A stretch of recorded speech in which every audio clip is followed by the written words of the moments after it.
কিছু বলার নেই। আজকে বাংলাদেশের বিজয় নিয়ে ওয়েস্ট ইন্ডিজের বিপক্ষে বাংলাদেশ টি-20 প্রথম টি-20তে এই জয় নিয়ে আরও অনেক ভিডিও হবে, কারণ এই মুহূর্তে অনেক আবেগ আপ্লুত, অনেক উচ্ছ্বসিত আমি। বিজয় দিবসের এই দিনে মন থেকে চেয়েছিলাম যে বাংলাদেশ জিতুক। বাংলাদেশ তো সবসময় হারে, তবে এই বিজয় দিবসের দিনে বাংলাদেশ জিতবে আর সুন্দর একটা ভিডিও করে সবার সাথে শেয়ার করব, সেই অপেক্ষায় ছিলাম। সকাল থেকে উত্তেজনায় ঘুমোতে পারছিলাম না, বন্ধের দিন। যাই হোক, খেলা দেখে খুব ভালো লাগলো। বাংলাদেশ 7 রানে জিতছে। 7 রানে জেতা হয়তো অত বড় জয় না, কিন্তু আমাদের জন্য অনেক বড় জয়। 16 ডিসেম্বরে বাংলাদেশ 54 বছর আগে জিতেছিল, আর এখন বাংলাদেশ ক্রিকেট ওয়েস্ট ইন্ডিজের মাটিতে বিজয় কেতন উড়াচ্ছে আজকে সকালবেলা। এটা দেখে খুবই ভালো লাগলো। সমবেত প্রচেষ্টা ছাড়া কোনো জয় সম্ভব হয় না, কোনো বাধা অতিক্রম করা যায় না।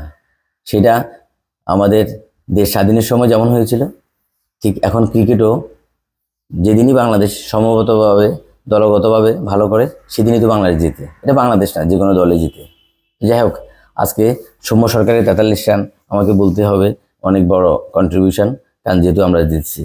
জাকের আলীর 27, ছোট করে দেখার সুযোগ নেই। আর মেহেদী হাসান, সে তো আজকে অসাধারণ।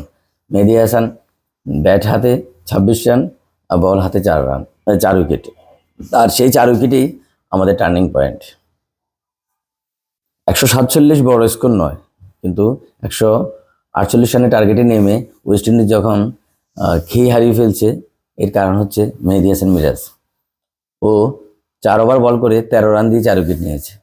ওখানে ওদের অর্ধেকটাই দম শেষ হয়ে গিয়েছে। যাই হোক, এরপরও পাওয়েল যেভাবে চোখ রাঙানি দিচ্ছিল, ও তো 50 করে ফেলেছে। ভাবলাম হয়তোবা ম্যাচটা হাতছাড়া হয়ে যাবে, খুব টেনশন হচ্ছিল। বিশেষ করে ওদের লাস্ট ওভারে 10 রান, টি-20-র জন্য লাস্ট ওভারে 10 রান খুব বেশি বড় টার্গেট না, আর এটা জয় করা সম্ভব। কিন্তু আমাদের হাসান মাহমুদ অসাধারণ, ও পাওয়েলকে আউট করে দিয়ে আমাদের মনোবলটা একটু বাড়িয়ে দেয়। এরপরও শেষ দিকে টানটান উত্তেজনা ছিল, কারণ যেহেতু টি-20 খেলা, যে কোনো মুহূর্তে 4-5টা বলে খেলার ধরন চেঞ্জ হয়ে যায়। হুট করে হয়তো অনেক রান হয়ে যায়, হয়তোবা 4-5টা উইকেট পড়ে গেলে খেলা শেষ হয়ে যায়। তো কয়জনকে ধন্যবাদ দিব? সবাইকে ধন্যবাদ, বাংলাদেশ দলকে ধন্যবাদ, অভিনন্দন। আজকে বিজয় দিবসে, বিজয়ের দিনে আমাদেরকে আরেকটা বিজয়ের খবর দিতে পারলো ওরা।